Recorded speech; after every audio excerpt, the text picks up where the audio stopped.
प्रणाम बच्चों।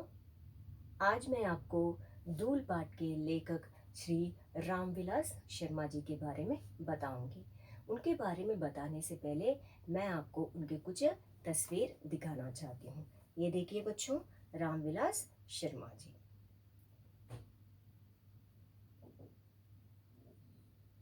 चलिए अब मैं आपको उनके बारे में बताऊंगी। श्री रामविलास शर्मा जी जो हैं, हिंदी साहित्य के सुप्रसिद्ध आलोचक यानी क्रिटिक, निबंधकार एवं कवि भी थे। उनका जन्म जो है 10 अक्टूबर 1912 में उत्तर प्रदेश के उन्नाव जिले में हुआ। उनकी मृत्यु जो है 30 मई 2000 में हुई। प्रारंभिक शिक्षा जो है उन्होंने गांव में ही पाई। उच्च शिक्षा के लिए वे लखनऊ गए थे। अंग्रेजी में उन्होंने एमए की। फिर बाद में वे विश्वविद्यालय के अंग्रेजी विभाग में प्राध्यापक बन गए थे, यानी यूनिवर्सिटी में इंग्लिश डिपार्टमेंट में प्रोफेसर बन गए थे। प्राध्यापक काल में ही वे पीएचडी की उपाधि प्राप्त की, यानी अर्जित की।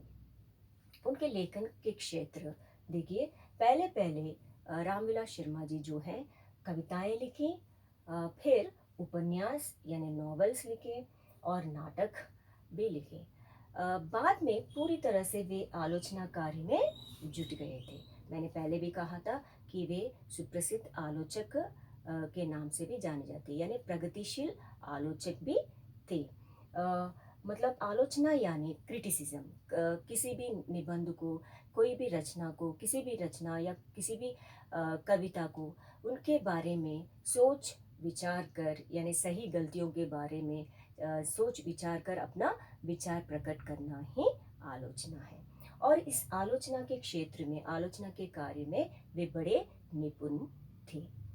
और देखिए, उनके द्वारा लिखी गई कुछ कृतियों के बारे में अब मैं आपको बता दूंगी, यानी उनके जो लेखन कार्य क्या क्या है मैं अब आपको बताऊंगी।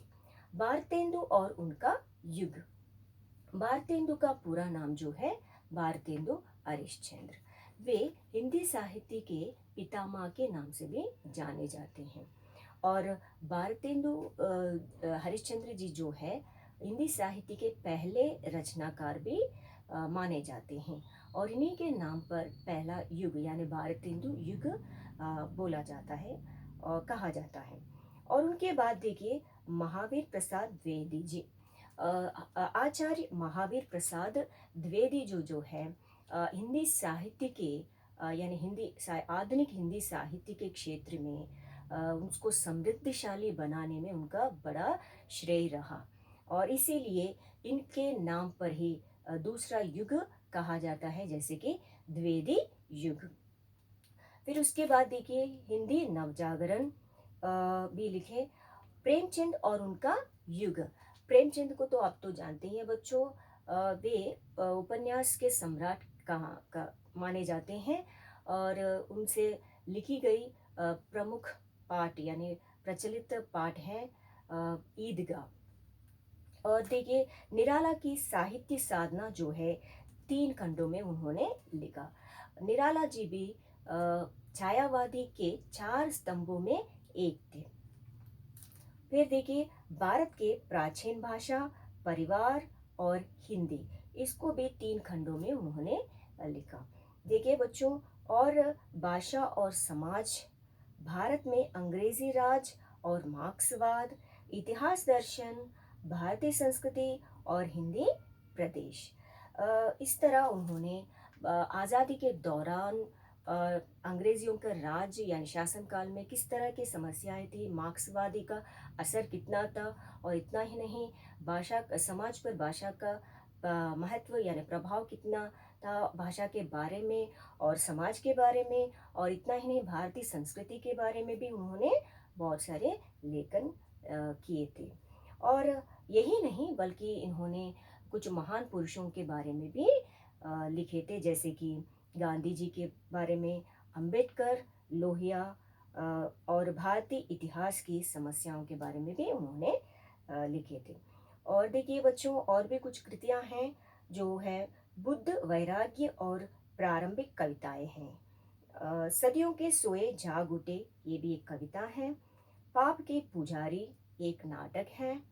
4 दिन, ये उपन्यास है यानी नॉवल है। और अपनी धरती अपने लोग, ये आत्मकथा है।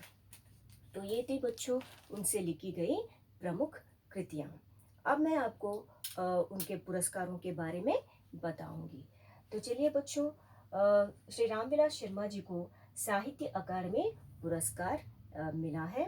और उसके बाद यानी हिंदी साहित्य के क्षेत्र में सर्वोच्च पुरस्कार जो है ज्ञानपीठ पुरस्कार है। उसके बाद जो सर्वोच्च पुरस्कार माना जाता है वह है व्यास सम्मान। और व्यास सम्मान से सम्मानित पहले व्यक्ति थे रामविलास शर्मा जी। देखिए उनके बाद उनको शलाका सम्मान से भी सम्मानित किए गए थे। शलाका सम्मान जो है हिंदी अकादमी के सर्वोच्च सम्मान है, पुरस्कार है। और इनके लिए धनराशि भी मिलती हैं। और इस तरह उन्होंने अपने पुरस्कारों से मिली धनराशि को साक्षरता प्रसार के लिए यानी शिक्षा की प्रगति के लिए उन्होंने दान में दे दी। ये थे उनके ये है उनके पुरस्कार। और अब मैं आपको इस पाठ में जो यानी हम किस तरह के शब्द वाक्य देखने को मिलते हैं मैं आपको वो बता दूंगी। देखिए बच्चों, दूल पाठ में हमें कई तरह के मुहावरे देखने को मिलेंगे और लोकोक्तियाँ यानी लोगों द्वारा कही गई उक्तियाँ और देशज शब्द यानी देश के अंदर बोली जाने वाले विभिन्न भाषाओं से लिए गए शब्द। या ऐसा भी कहा जाता है इसके उत्पत्ति कहाँ से हुई ये तो नहीं पता, लेकिन बोलचाल के भाषा के द्वारा बोली जाने वाले शब्द जो है हिंदी में अपने स्थान ले चुके हैं और इसीलिए इनको देशज शब्द कहते हैं। और दूसरा जो है अन्य रचनाकारों द्वारा लिखी गई रचनाओं से भी कुछ सूक्तियाँ तथा पंक्तियाँ भी लिए थे रामविलास शर्मा जी। यानी दूल पाठ में इस तरह के कुछ सूक्तियाँ तथा पंक्तियाँ भी हमें पढ़ने को मिलेंगे। और देखिए बच्चों, रामविलास शर्मा जी अपने किशोरावस्था युवावस्था यानी अपने जवानी में वे पहलवानी के बड़े शौकीन थे। इसीलिए उन्होंने इस पाठ के बहाने यानी दूल पाठ में उन्होंने अखाड़ों, गांव और शहरों के जीवन शैली का भी दर्शन हमें कराते हैं। और देखिए बच्चों, इस पाठ में मुख्य रूप से दूल पाठ में दूल का महत्व, महिमा और उनकी उपयोगिता, उपलब्धता का वर्णन उन्होंने किया है।